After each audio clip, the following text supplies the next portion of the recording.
Well, hello everyone, and welcome to another episode of the Discover New Music podcast from us at Pelt Music. Shortly, we'll be joined by Jen and the Degenerates to talk about their new album, Anti-Fun Propaganda. But before then, the usual reminders from myself. If you would, please do follow Full Pelt on social media. We're on Facebook at Full Pelt and on Twitter and Instagram at Full Pelt Music. And again, if you would, please do hit that like button, hit that subscribe button, whatever you're watching or listening. Well, welcome to Jen from Jen and the Degenerates to the Discover New Music podcast. Absolutely delighted to have you on. How are you today? I'm great. Thank you so much for having me. Yeah, no, this should be a lot of fun.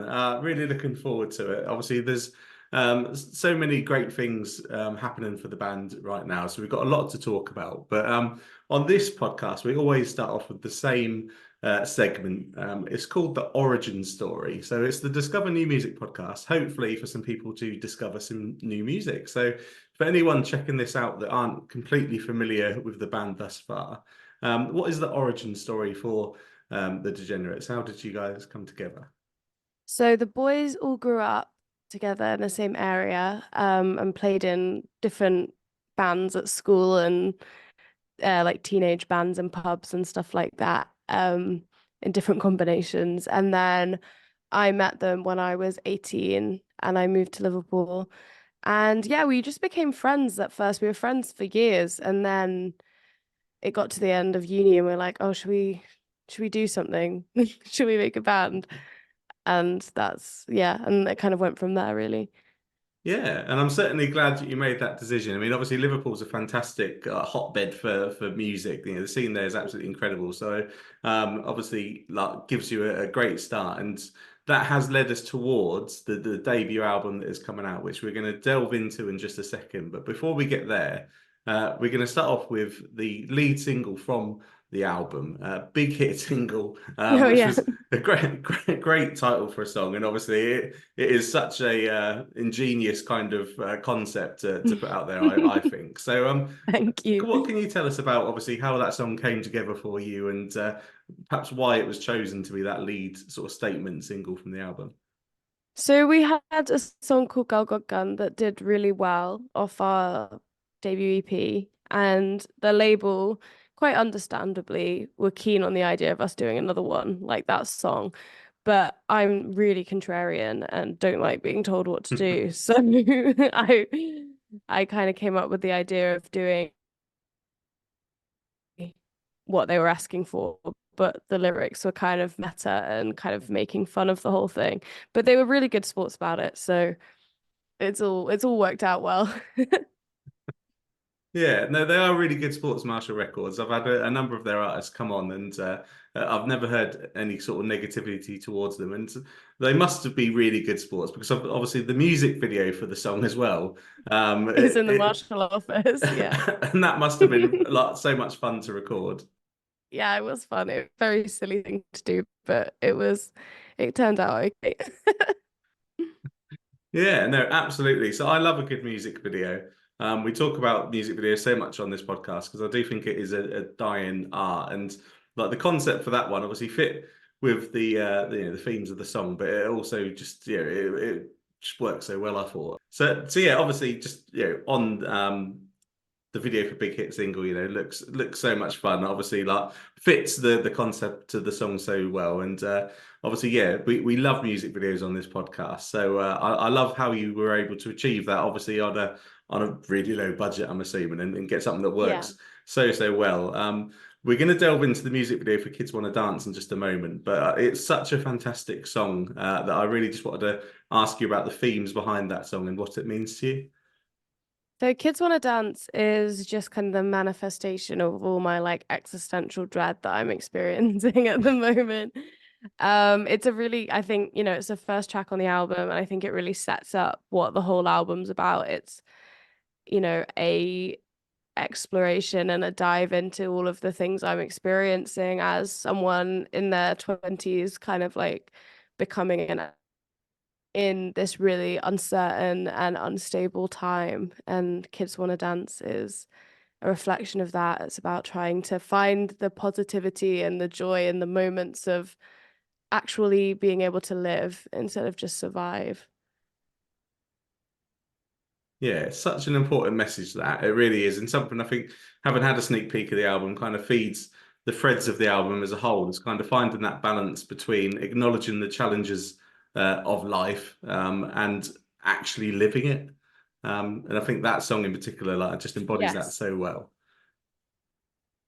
Oh, well, Um, thank you. Yeah, I definitely agree. Yeah, no, it's such a great song, and definitely I encourage listeners to go and check it out if you haven't heard it. And one of the best ways to do that is to check out the music video that we touched on. So Yeah. obviously, so it's a bit of a dying art, and I love to watch a music video. And some of them, just there's not much sort of invention behind them, but obviously, I really enjoyed the video there because it does tell the story of the sort of song as well. So, how did you Yeah. come up with the concept for it and put it into practice? I mean, the concept, the credit for the concept all has to go to Matt, who directed it. So he um is we've known each other since we were kids. I was friends with his older sister who sadly passed away last year. And we met up, we saw each other at the funeral, and then we kind of reconnected, and he was like, "Oh, do you want, like, I'd love to work with you on a music video." And he's so talented. I couldn't believe that he wanted to work on one of our music videos. He's done loads of much better stuff. So obviously was really over the moon about that. And have to, yeah, give him full credit. He just came to this Zoom meeting we had with a full prepared plan of all these different crazy things he wanted to do with it. And it's, yeah, he had a shoestring budget to pull it off with, and it looks amazing. It's the best video we've ever done. And yeah, gotta give full credit to Matthew Chandler. If anyone needs a music video doing, he's your guy. Absolutely, big up Matt, because it is a great video, and like you say, it just works so well, and just adds an extra layer to the song. I always think that's what music videos do. I say quite a dying art, really, but Yeah. yeah, great that you've got some really good videos for listeners to go and sink their teeth into, and we'll have the links for them in the bio of the episode. So again, hopefully Yeah, listeners, definitely. It's a dying art, but it is. it's a really fun element that you can add to your world as a musician. Absolutely. I really think it is so worth doing. Sadly, a lot of the bands that we talked to on the podcast have dropped that because Mm. this normally the first thing to go because budgets are so low, we can't afford to do a music video. But again, you've shown with the two videos we've touched on that actually you don't need to have this massive budget behind you to create a Yeah. piece of art that works really well and obviously just embellishes the song and makes it stand out even more. So. Yeah, absolutely. Yeah, no, perfect. And obviously, both of those tracks feature on Anti-Fun Propaganda, which is your debut album. So, obviously, It for is. any band, a debut album is just such a big achievement. How does it feel knowing that in 2 weeks' time that album's going to be out in the world? It's kind of nerve-wracking, to be honest. Like, you put so much hope and so much of yourself into the album. We're really honored with the positive feedback we've had so far, and the fact that people are really enjoying what we've put out so far with the singles. So yeah, it's a mixture of excitement and anxiety, which I think is compounded by the fact that we're flying to America in less than a week for ages to like promote the album out there with Flogging Molly. So it's all just come up very quickly, and suddenly we're trying to pull together a US tour and promote an album at the same time, and it's very chaotic, but I think it will pay off in the end, hopefully. Fingers crossed. I really think it will, and I like the word chaotic because I mean both of those in and of themselves, going out to the US to do a tour and having your debut album come out are going to be quite chaotic. Choosing to do both, at the same time, the reward, I guess, is Yeah. massive for doing so. But yeah, like you say, the challenges that you're going to have to overcome to achieve that, I certainly don't envy you. It's the degenerate way. We always it's other degenerates really doing it if they're not scrambling to do it at the last minute.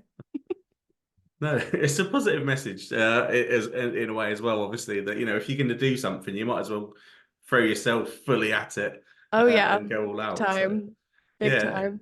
absolutely, absolutely. And I say I have had a sneak listen of anti-fan propaganda. It's such a fantastic statement of a debut album. It really, really Thank is. you. Just announces the band to the world.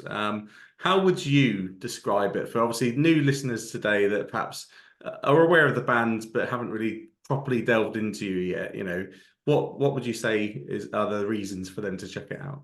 It's a very much a statement of intent of like who we are. It's really silly, but it also tackles a lot of big issues because it's very much written from this perspective of trying to process and understand the world around me. And I think I lyrically, just as an individual, the lyrics tend to come out through me as a filter as quite off kilter and kind of tongue in cheek and have a lot of personality. But the reality is I'm not only having fun. So a lot of stuff is quite tough. It tackles things like grief and climate anxiety, but it also has a lot of absolute nonsense and fun. So it's a real mixed bag. Yeah, I think which is, as we touched on a little while ago, really important in the sort of climate that we are living in at the minute. Because as you say, like you turn on the news and it's all, cost of living crisis and Mm, wars and everything horrible that is going on in the world, and you can really get dragged down by that. It can really bring you yeah. down thinking like why, is the world sort of come to this? But we need to be able to have fun because that is life is there to be lived. And I say the juxtaposition of the two on the album, I think just it Mm, makes it so relatable, and obviously listeners will get a lot out of it. I do think so. yeah. I mean, humor is such a powerful tool for change. And I think being able to apply humor and, a sense of fun and joy, even in dark moments, is important. And it also can highlight things and make it easier to cope and easier to not look away because it's so important that we don't detach from this stuff. And if you need to have a dark sense of humor about it to stay engaged with all the stuff that's going on, then that's way better than just sticking your head in the sand and not participating and trying to make things better. Yeah, absolutely. Could not agree anymore with that statement. And yeah, again, listeners, 23rd of Feb, the album is out. So do make sure you pre-order a copy if you can. It's available from Marshall Records, the website. There's some good Yes. bundles on there. We always love a good bundle. So there's some great different physical copies you can get your hands on. So I definitely encourage listeners to do that.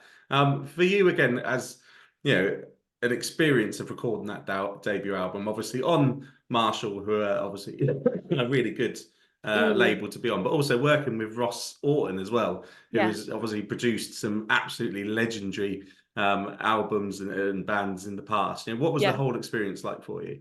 It was brilliant. We got on so well with Ross. He was such an asset to us, and really helped us find our sound and our identity as a band, which we hadn't really been able to do on our own. We're like really eclectic, and so he was really good at wrangling us. And we also just got on really well. We had a great time with him in the studio, and yeah, I think I'm safe in saying we're pretty good friends now. Um, yeah, it's quite funny that the caliber of bands and artists that he's worked with in the past. And I think it was I remember one of the days he was like, "Oh, I'm so glad I took this job." And I was like, "You were really considering not, weren't you?" Like like it was just like definitely he was just like, "Oh, I'll just give it a shot, see if it, they'll probably be really annoying and terrible to work with, but I'll give it a go." But no, we ended up all getting on really well. Oh, I love to hear it. I really, really do. And obviously, yeah, the finished piece is anti-fun propaganda, and you are about to take it out on the road to the US, as you say, with Flog and Molly. You're on the Yes. Road to Rebellion tour. Then you're playing the Shamrock Rebellion women, which Hmm. has got a fantastic lineup for that event as well. I mean, the first question in relation to the tour, I guess, is you fly out in a few days. Are you ready? No. No, and I don't think you can ever be ready for something like this. I mean, it's a lot of learning as you go. We've done a big tour before, a big tour we did with Skunk Anansie in the UK, but we've never done anything of this scale outside of the UK. So it's definitely going to be a big learning experience for us. And we're still trying to pull things together last minute. Like, I'm not even sure if we know what drum kit Ever's playing yet, but we'll work it out. We always pull it off in the end. Again, that's I guess the degenerates way, isn't it? It is the degenerate way. It's almost not worth going to see a Gen and the Degenerate show if something doesn't go wrong. It's all part of the charm. It is all part of the charm, and I guess that word chaotic again it is part of what makes the live experience of Gen and Degenerates so great, And obviously, it's a big challenge to go out there to play these shows. It's also such a great opportunity, and to do it with a band such as Flog and Molly, and I know their kind of fan base as well is so embracing of Mm. new artists as well. You must be excited to obviously share the bill with We're those so chaps. excited. We're so honored that they have invited us. And honestly, they've really, them and their team have been so, have gone above and beyond to make this tour happen for us. So, and get us out there to promote the album and showcase us to a new audience. And you can tell that they obviously really care about supporting new artists. And it is, it's exactly what you want from these big established bands.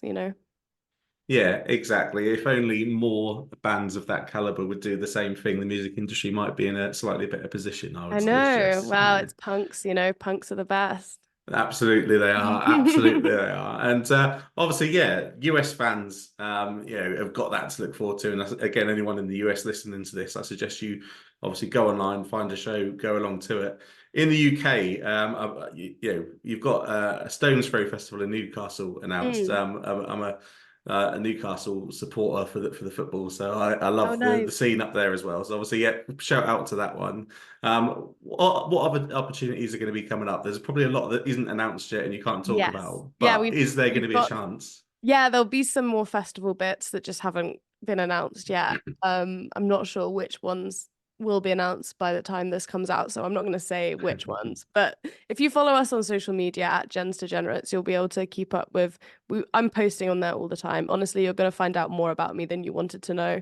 So don't don't worry about that. Um, and yeah, and we'll definitely be doing some UK dates soon as well. Yeah, no, definitely. And listeners, as Jen just said, following the band on social media, that's always the best way to stay up to date with any band these days. I Yeah, always give out the social handles, and you have just given it out yourself. It is so easy. It is Jen's Degenerates across yeah, all of the socials, which I yeah. have to thank you for because quite often I sit here and have to read 4 or 5 different social Oh handles out God, with yeah. underscores and all of that kind of stuff on it. So you've done really, really well to just narrow it down to that. Yeah, well, it helps that I'm a Jen with a G because I'm a Genevieve, not a Jennifer, as I like to remind everyone all the time. So that definitely makes it a more unique name. It's easy to nab the social media handle for. Absolutely. And again, the links are going to be in the bio. So obviously, listeners, if you listen to this, go along, follow the band wherever you do your social mediaing, and you'll be the first to hear about the shows that are gonna come down the road. Which leads us nicely onto our final segment, which is called Setlist Science. So I'm a massive setlist geek. I really Oh, cool. like to follow what bands are playing, what order it's in, like what rarer songs are coming in, and all this kind of stuff. Mm. And I always like to ask the basic question of, how much importance do you place into the structure of your set lists, and have you got any rules that you tend to follow? We definitely think about it. We always go with a 1-2 punch, so we never stop between the first two songs. We always, I think, especially as a new band, that's good to do because it's like showing people what you got before you slow down and start chatting to them. It's kind of being like, this is us, here's what we do, and then you can kind of chat and get to know each other a bit better. So we always do that. We always end with something really high energy, which I think is pretty common. Um, and yeah, we always try and make sure that there's like a good flow, like things fit together nicely, song to song. Yeah, which is so important. And again, there's a bit of a lost art, a bit like we touched on the music videos, and another art form that I think is getting a bit lost with the sort of changes to the industry, where albums don't necessarily get consumed as a whole anymore. You hear the Mm, singles here, and obviously on playlists and everything like that. Obviously the track list is such an important, structure. Like planning that out can help the album flow. And obviously make a bigger impression. So obviously with your debut album, was that something you were conscious of as well, the flow of the songs on there? Oh yeah, definitely, especially because the songs are such a mix. But I think we've managed to pull it off. We've had feedback that it flows nicely together, which I was not expecting because I think it's kind of chaotic. Let's come back to that word again. And so yeah, we definitely thought about it. We definitely thought about how everything would fit together in the most natural way. Yeah, and again, having had that sneak peek, I can give you some more feedback and say that I think it works really, really well as well. And Well, thank you. I think the chaos helps, if that makes sense as well. I think Oh. that, yeah, like again, being punk, being the Degenerates, and everything that you guys have sort of put out there. I think it really, really helps to have that chaos involved. So yeah, no, definitely. I think you've done a good job there. Listeners need to listen to it. As I'll always drive home many, many times. But just to finish off the setlist science sort of segment, we've added in because it became a bit of an internet meme last year around the peekaboo for adults. But I'd like to just get the guests' opinions on encores. Are you pro encore or do you think nope, they're a thing of the past? So the boys, if there's a good response from the audience, the boys love an encore because they love to, if the audience are having a good time, they love to kind of engage with that and play up to it. And I do like that too, but I am also a bit more inclined to just fuck off an encore and just leave. I don't know if I was allowed to swear, but I swore, You can sorry. swear. Okay. Fucking good. But like yeah, I'm way more inclined to not bother with an encore because I'm like the show's, we planned the show's done, time to go. But but the boys like an encore. Yeah, well, I think the spontaneous ones are still relevant because it is Yeah, we'd like, never plan an encore. hmm. We'd never plan an encore, but yeah, they do sometimes drag me back on for an encore occasionally. Yeah, which I think is good. So again, as someone that romanticizes set lists quite a lot, I think there Mm. was that romance to having the set list, the encore. You expect that encore, but now it's so routine and like, especially someone like Mm. me that knows the set list normally before I go because I follow set list so much, and it's just like, yeah, I know I've just got to stand here for 5 minutes now and wait. When actually I'd rather go home Yeah. 5 minutes earlier and get to bed. Yeah, exactly, exactly. Yeah, for sure. I agree. I agree. I think it's got to be a spur of the moment thing. Absolutely, absolutely, and no, obviously positive that you're getting to do them because it shows you're doing the right things on stage, and obviously the right things on record. Again, anti-fun propaganda, 23rd of February. Listeners definitely need to jump on the train and get on board with that one. It's been such a pleasure talking with you, Jen. I say so much to look forward to for yourself. The album coming out, the tour, the UK shows that are going to follow. Listeners definitely need to follow the band on social media to stay up to date with everything. I always like just to chuck the final message over to the guests. What would be your final message for the listeners today? Oh, I'm rubbish at things like this. My final message would be to make sure that you do things that you enjoy and you make time for them because there is no point that you'll reach where suddenly you have time for them. You have to make the time. You know what? I think that is one of my favorites because that is something I've been considering a lot lately. We put so much pressure on ourselves in life, Mm, through work, through the relationships we have outside of work, and actually, you just sometimes need to make that time for yourself. So, I could not definitely. agree more with that. Thank you so much, Jen, obviously for coming on the podcast and sharing the stories of anti-fun propaganda. Thank you. Thanks for having me. Well, thank you everyone for listening. I really do hope you enjoyed that chat there with Jen and the Degenerates. Do make sure you check out their new album, Anti-Fun Propaganda, and of course, follow the band across social media to stay up to date with everything coming from them. You can also stay up to date with Full Pelt. We are on Facebook at Full Pelt and on Twitter and Instagram at Full Pelt Music. And finally, if you would, please do hit that like button, hit that subscribe button, whatever you're watching or listening, because we'll be back very soon with another episode of the Discover New Music podcast.